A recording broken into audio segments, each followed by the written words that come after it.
Hey guys, back again under the DelSol. Just hunting down a oil change or an oil leak. This is a common one on these old D series engines. So I'm just going to show this to you real quickly.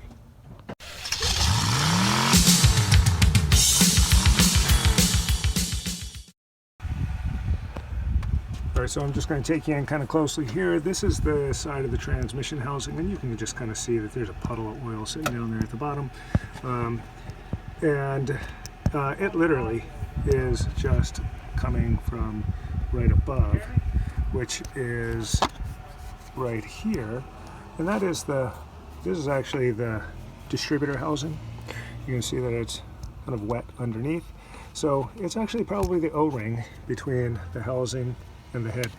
So I'm going to show you how to replace that real quickly here.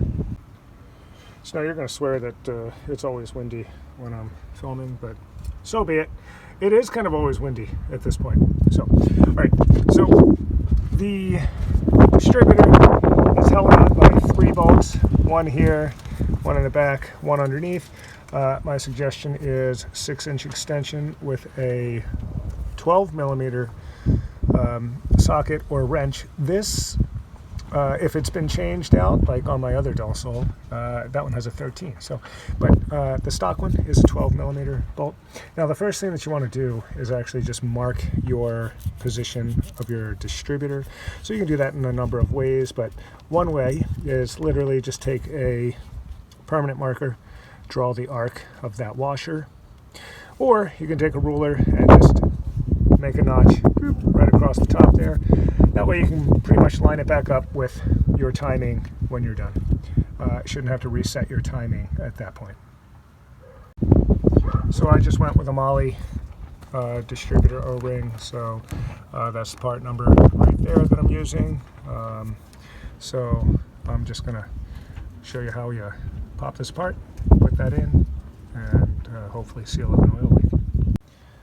Okay, so just to show you the 2 options that I have. Again, just did a black mark here, right around the washer. Did black line just end to end there. So I've already gone ahead and just started to loosen these bolts. So I just did that with actually 12 millimeter ratchet and wrench. And that's actually enough to get this done. And just in case you can't tell, it's time for filming, so it's time for the wind to kick up. So the top and front bolts are actually pretty easy just to take out my finger, but you'll notice that this one is hidden in the back here. You have no room unless you want to unhook everything. So what I've done is just a 6-inch extension, 12 millimeter socket. I'll use like a screwdriver to take that one out.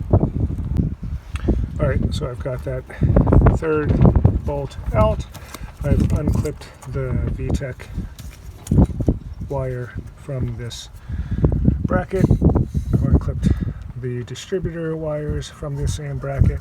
You're going to unclip that. Now you've got your wires free. I do it this way just because I'm lazy. I don't want to have to remember 1, 2, 3, 4. But it is. That's the firing. You just go 1, 2, 3, 4 across. Pretty much every Honda cap works that way. So anyway, now I'm just going to slide this out, and you are going to see just how much oil is escaping there. So that's where it's all coming down from. See, there's a nice wet drip running right down there. Now, in order for this to actually work for me and have this seal up, we're going to have to go in there and make sure that that area is dry before you reassemble. Alright, so I've just got a paper towel sitting in there. The trough actually holds quite a bit of oil. So yeah, you kind of have to sop up a bit, because otherwise it keeps rolling out and then you won't get a good seal. Now, the interesting thing that Honda has done, for those of you who haven't been in on this before, is they have actually offset these 2 teeth that actually lock into the camshaft here. And you might look at them and kind of go, yeah, but they're dead center. They actually aren't, and you can see that there's a strike across the side here. So you can see that those are actually slightly off center. They are not quite dead center. And that is so that you cannot put this thing in 180 degrees out of time, which would mean that you would be basically trying to fire on your exhaust stroke. So anyway, this actually will go back together in just a moment. I'm going to show you how to pull that old one off. Alright, so if we look at this O-ring, you can kind of see that it's pretty well flattened out across that edge. It's not really going to make any seal that way. So we're just going to use a small flat head, or if you happen to have a little pick, you're just going to drive in there, give it a little lift, and then pull it out. So there's the old one after it's been pried off. There's the new one. This one has lots of spring to it. This one's kind of stiff. So hopefully that's going to seal us up nicely. Okay, so you can see that we're dry down there, and that's the camshaft. There's the offset grooves for the distributor to lock into. Again, only goes in one way.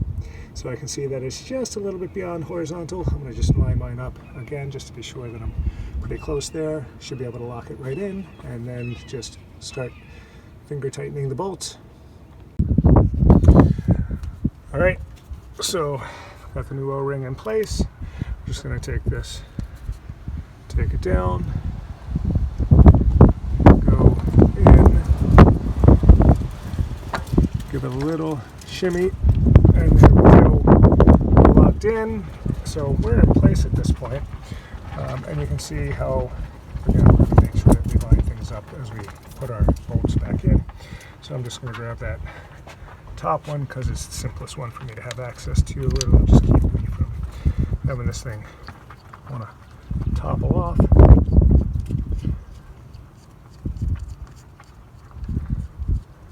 So I'm just gonna put it in kind of finger tight.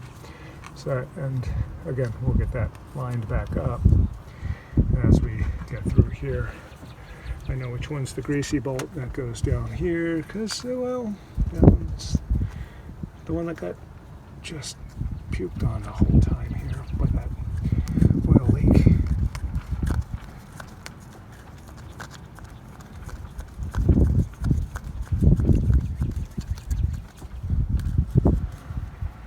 Again, just kind of finger tight there. And then I'm going to do the same on the back here, which is, again, a bit of a tight spot for my fingers to work. But I should be able to get it to at least start a few threads to hold the bolt in place, make sure that I'm not going to cross thread anything. And because there's just no tension, I'm going to keep on running there. So, good. All right.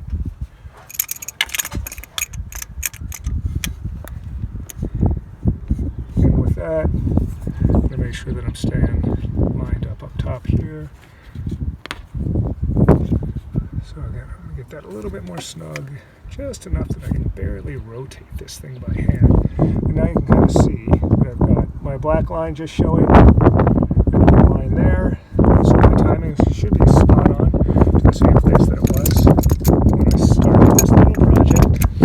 Again, I'll just give them a little snug there. The only other thing that I have to do now is button things back up. So we plug in the big distributor, make sure you get a positive click there, slides onto the bracket there, again positive click, the VTEC clicked in, again making sure we're lined up here. And that's about it. So we're buttoned up. I'm going to just tighten those guys up and we can start this thing up and check for any leaks. So that's it. Buttoned up, good to go. I've already tightened those down.